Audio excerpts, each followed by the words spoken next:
हाँ, चलिए आज का टॉपिक शुरू करते हैं। अगर आपने पिछला चैप्टर नहीं देखा है, तो जाकर चैनल में देख लीजिए। चैप्टर 8 इन्वेस्टर और मार्केट फ्लक्चुएशंस। अगर कोई इन्वेस्टर अपने पैसे हाई ग्रेड बॉन्ड्स यानी सुरक्षित वाले बॉन्ड्स में लगाता है और उनकी मैच्योरिटी छोटी है, 7 साल या उससे कम, तो उसको मार्केट प्राइस के उतार चढ़ाव से ज़्यादा फर्क नहीं पड़ेगा। जैसे यूएस सेविंग्स बॉन्ड, उनको तो कभी भी कॉस्ट प्राइस या उससे ऊपर बेच सकता है। लेकिन अगर बॉन्ड्स लॉन्ग टर्म है तो उनकी प्राइस में बड़ा स्विंग आ सकता है। और कॉमन स्टॉक्स में तो फ्लक्चुएशन होना पक्का है, खासकर जब सालों का टाइम देखे। इसलिए इन्वेस्टर को ये सब पॉसिबिलिटीज पता होनी चाहिए और मेंटली और फाइनेंशियली तैयार रहना चाहिए। मार्केट ऊपर जाएगा तो उसके स्टॉक्स की वैल्यू भी बढ़ेगी, ये तो ऑब्वियस फायदा है। और स्मार्ट इन्वेस्टर कभी कभी सही टाइम पे खरीद बेच करके भी फायदा उठाना चाहेगा। ये इंटरेस्ट लेना बिल्कुल लेजिट है। लेकिन असली डेंजर यही है कि ये सोचते सोचते आदमी स्पेकुलेशन में फंस जाए। एडवाइस देना आसान है, स्पेकुलेट मत करना, पर मानना मुश्किल है। तो साफ बात यह है, अगर स्पेकुलेट करना है तो आंख खोल के करना। मान ले पहले से कि एंड में नुकसान होगा, और जितना रिस्क लेना है उतना स्ट्रिक्टली लिमिट करके अपने इन्वेस्टमेंट प्लान से अलग रख। मार्केट फ्लक्चुएशंस और इन्वेस्टमेंट डिसीजंस। कॉमन स्टॉक्स की कीमतें बार बार और बड़ी स्विंग्स में बदलती रहती हैं, तो इंटेलिजेंट इन्वेस्टर इनसे प्रॉफिट बनाने की कोशिश करेगा। तरीका दो है। टाइमिंग, प्रिडिक्ट करना कि मार्केट ऊपर जाएगा तो खरीद ले, नीचे जाएगा तो बेच दे या अवॉइड करे। प्राइसिंग, जब स्टॉक अपनी अकार्टियल वैल्यू से कम पर बिके तो खरीद, और जब वैल्यू से ऊपर पहुंच जाए तो बेच। डिफेंसिव इन्वेस्टर के लिए बस इतना जरूरी है कि जब खरीदे तो ज्यादा महंगा ना खरीदे, यही मिनिमम अटेंशन चाहिए। हम मानते हैं कि इन्वेस्टर प्राइसिंग से अच्छा रिजल्ट पा सकता है, लेकिन अगर वो टाइमिंग फोरकास्टिंग पे फोकस करेगा तो एंड में वो स्पेकुलेटर बन जाएगा और रिजल्ट भी स्पेकुलेटिव ही आएगा। वॉल स्ट्रीट वालों को फोरकास्टिंग बहुत पसंद है।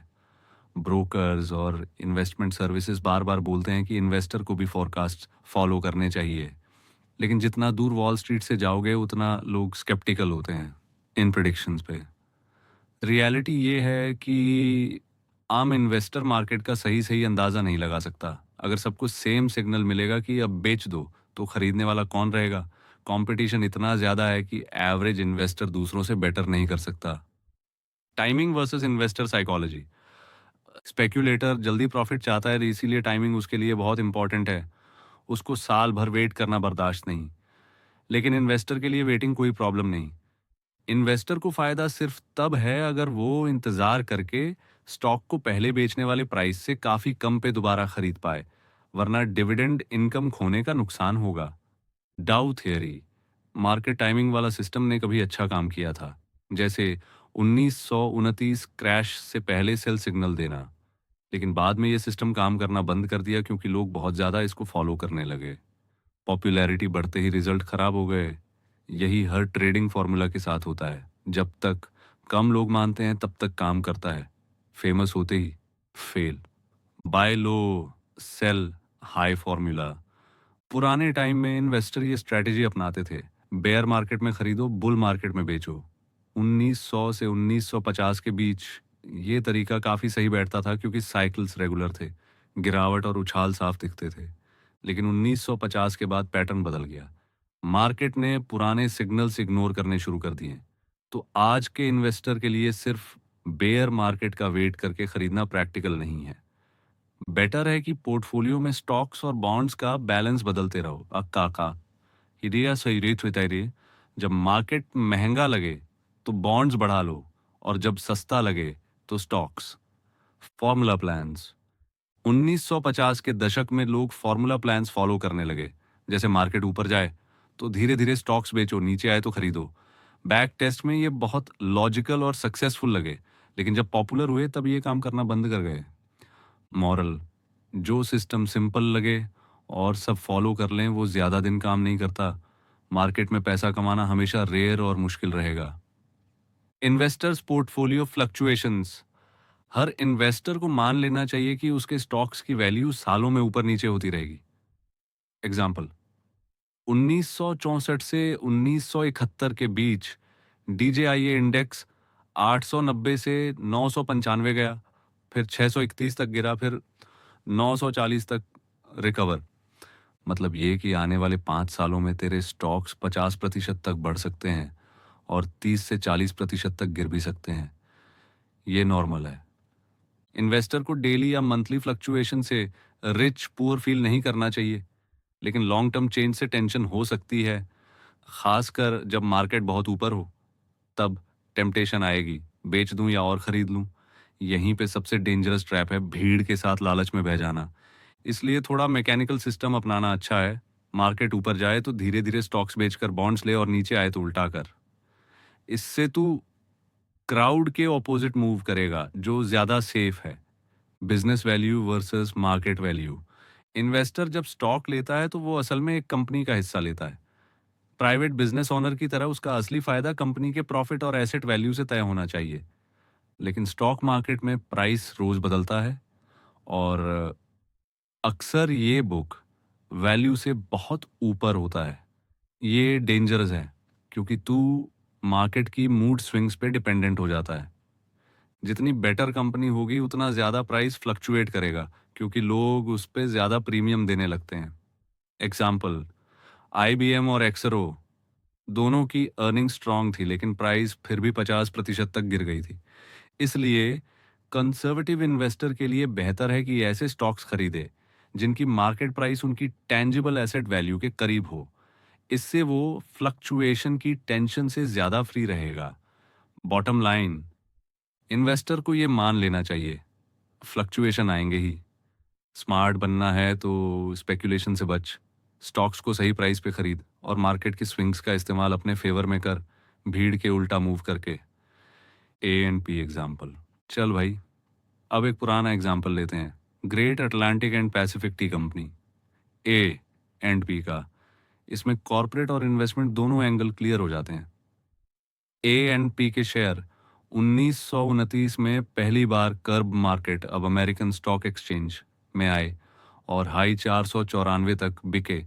लेकिन 1932 आते आते ये गिरकर 104 पे आ गए, जबकि उस साल कंपनी की कमाई उतनी ही स्ट्रांग थी जितनी पहले थी। 1936 में रेंज 111 से 131 रही। फिर 1938 के रिसेशन और बेयर मार्केट में शेयर गिरकर सिर्फ 36 रह गए। अब सोच, उस प्राइस पे कंपनी के प्रेफर्ड और कॉमन शेयर मिलाकर टोटल वैल्यू सिर्फ $126 मिलियन थी, जबकि अकेले $85 मिलियन कैश कंपनी के पास पड़ा था, और नेट करंट एसेट्स $134 मिलियन के थे। ए एंड पी उस टाइम अमेरिका और शायद दुनिया की सबसे बड़ी रिटेल कंपनी थी, जिसकी सालों से अर्निंग सॉलिड थी। फिर भी वॉल स्ट्रीट ने 1938 में इस कंपनी की वैल्यू सिर्फ उसके करंट एसेट्स से भी कम मानी। मतलब कंपनी को बंद करके बेच दो तो ज्यादा पैसा मिल जाता। क्यों? एक, चेन स्टोर्स पे एक्स्ट्रा टैक्स लगने का खतरा था। दो, पिछले साल प्रॉफिट थोड़ा कम हुआ था। तीन, मार्केट पूरी तरह डिप्रेस्ड था। पहला रीजन बेवजह का डर था, और बाकी दोनों टेम्पोररी फैक्टर थे। मान ले किसी इन्वेस्टर ने 1937 में A and P common share खरीदे, 5 साल की एवरेज अर्निंग के 12 गुना पे, यानी करीब $80 में। जब प्राइस 36 तक गिरा तो उस इन्वेस्टर को टेंशन तो हुई होगी, पर अगर उसने कामली एनालाइज किया और देखा कि फंडामेंटल्स अभी भी ठीक हैं, तो उसके लिए ये गिरावट सिर्फ बम मार्केट का मूड था। और अगर उसके पास हिम्मत और पैसा होता तो और खरीद कर बार्गेन उठा लेता। Sequel and reflections. 1939 में शेयर बढ़कर 117 और एक चौथाई तक पहुंच गए, यानी 1938 की लो से 3 गुना, और 1937 के एवरेज से भी ऊपर।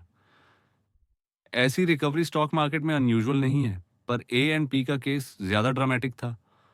1949 के बाद ये शेयर पूरे मार्केट के साथ ऊपर चढ़ते गए।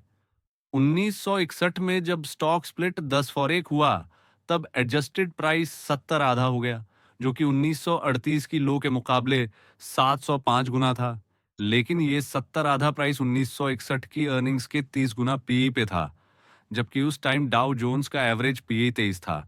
यानी लोग फ्यूचर ग्रोथ पे ओवर ऑप्टिमिस्टिक थे। असलियत में कंपनी की अर्निंग्स 1961 के बाद धीरे धीरे गिरती गईं, 1962 में प्राइस आधा होकर 34 पे आ गया। फिर फ्लक्चुएशंस होते होते 1970 में 21 और 1/2 और 1972 में 18 तक गिर गया और पहली बार क्वार्टरली लॉस रिपोर्ट किया। मतलब एक जनरेशन में ही इस बड़ी अमेरिकन कंपनी ने जबरदस्त यूपीएस एंड डाउन्स देखे और पब्लिक ने भी कभी ओवर पेसिमिज्म में कंपनी को प्रैक्टिकली फ्री समझ लिया और कभी ओवर ऑप्टिमिज्म में बेकार में महंगे दाम दे दिए। मॉरल ऑफ द स्टोरी: एक, स्टॉक मार्केट अक्सर बहुत बड़ी गलतियां करता है। स्मार्ट और कॉरियजस इन्वेस्टर इन गलतियों का फायदा उठा सकता है। दो, टाइम के साथ बिजनेस की क्वालिटी बदलती है, कभी बेटर अक्सर वर्स।